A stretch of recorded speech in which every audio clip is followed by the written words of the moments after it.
Hello and welcome back. Today I have in front of me a Colt Model M pocket hammerless. This one here is chambered in 380 and it's in the 88,000 serial range, which puts it into 1914 to 1915 manufacturing date. Now this one here is an interesting one. It has quite a little bit of history behind it. I just got through giving it a thorough cleaning. Now this one here was used by a police department, and in the early years before the advent of the Detective Special Revolver, these pocket automatic pistols were popular among some police officers, and they were especially popular amongst the plainclothes police detectives. And that was also true of their adversaries. An interesting footnote in history is that John Dillinger, when he was killed on July 22nd of 34, he was carrying a 380 pocket hammerless, and it was serial numbered 106616. So he even liked these. And anyway, the 32 and the 380 were issued to a number of police departments. Now, this one here happens to be from the Shanghai Municipal Police, and Shanghai always had a serious crime problem, and the Shanghai Municipal Police Watch Committee held a hearing in 1919 on how to deal with the problem. They hired internationally renowned William E. Fairbairn, who up to that point had already been responsible for police weapons and training. Now, he insisted that radical new means were necessary to deal with the crime problem. And nowadays, Fairbairn is known primarily for the Fairbairn Sykes commando knife, and that was really only a footnote in his career. His primary concern was developing more effective ways of using pistols and training officers. His methods were revolutionary and highly successful, and in time became the foundation of all modern combat shooting. And it was Colonel Fairbairn who trained British commandos and OSS team members the confidence that they needed with superior skills as they went into the field. And it was not until after World War II that his methods in pistol shooting were significantly changed. Now, he chose the 380 and the 45 Colt autos as basic weapons, and shipments of the 45s began as early as 1919. I'm having trouble with this screw here. It's been messed up over the years, gouged from using the wrong screwdrivers on it, and it's so rounded over it's virtually impossible to get this tight without being really patient.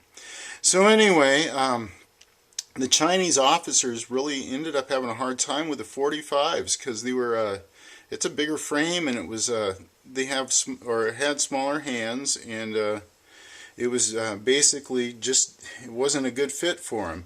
So at first the FN Browning pistols were used, and the SMP, or excuse me, the Shanghai Municipal Police records show that 270 Colts were acquired between 1922 to 1924, but no records from Colt have been located at this point that really show that. So between 1925 to 1938, 4,185 of the 380s were delivered from Colt, and they were roll marked with SMP.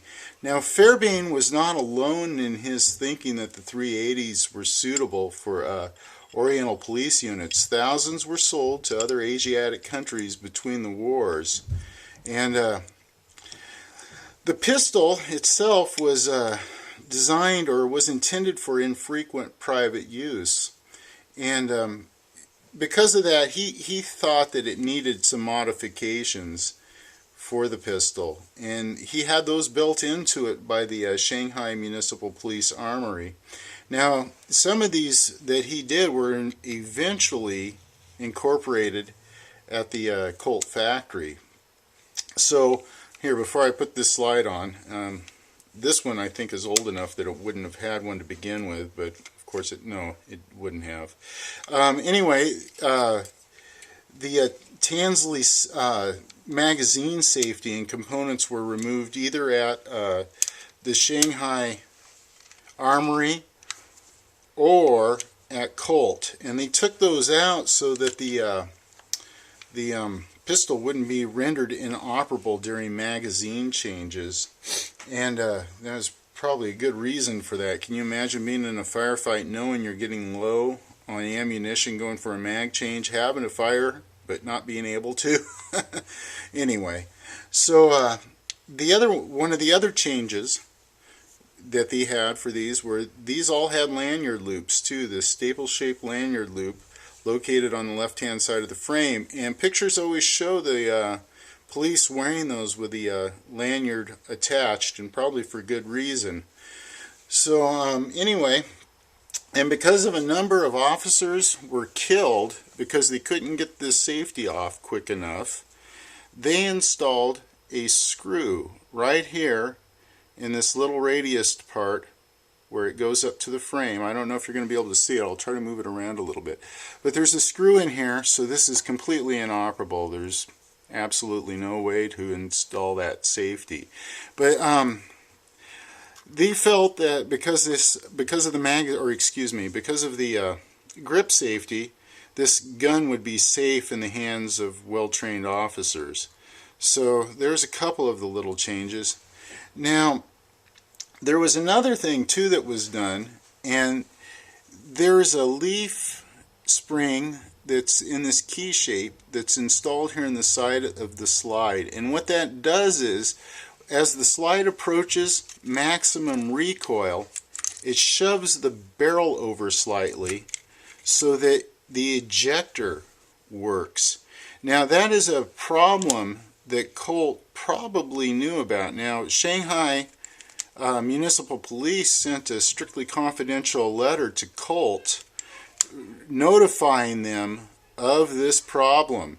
Now they went ahead and they were able to correct it, and you'll see some of the later Model M stamped Pocket 380s that were taken, and they corrected the ejector by simply shaving this in here down so it would catch those bullet casings and eject them properly.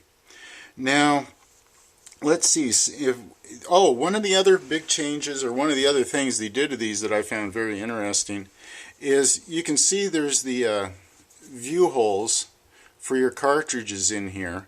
But another thing they did was they put view holes on the back of these magazines, because some unscrupulous officers would have a tendency to pick up casings at the range and then take and insert them in here so they could keep the full bullet and turn them back in to the armory with spent shells in there, so they'd have empty bullets. You imagine being in a firefight thinking you had a full magazine and all of a sudden you've got a blank in there, or not even a blank, just an empty casing.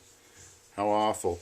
Anyway, so there's some of the changes that were done. Oh, and although this pistol doesn't show it, there were some pistols with an auxiliary grip that was on these, and it was on the back here, and it was a little bit higher, and that would give the gloved officers, because most of them wore gloves, a better purchase on the on the slide to be able to cock it if they had to. So those were some of the changes that the Shanghai Municipal Police did with these. And I don't know if you're going to be able to see it or not. Probably not in this light. It's really small, but it says Shanghai Municipal Police right here on the side with number 42 stamped into it. So another interesting Colt Model M chambered in 380. A very interesting footnote to history there. And if some of these pistols could talk, boy, the stories they could tell. Anyway, I hope you enjoyed the video. Thanks for tuning in and watching. Have a good day.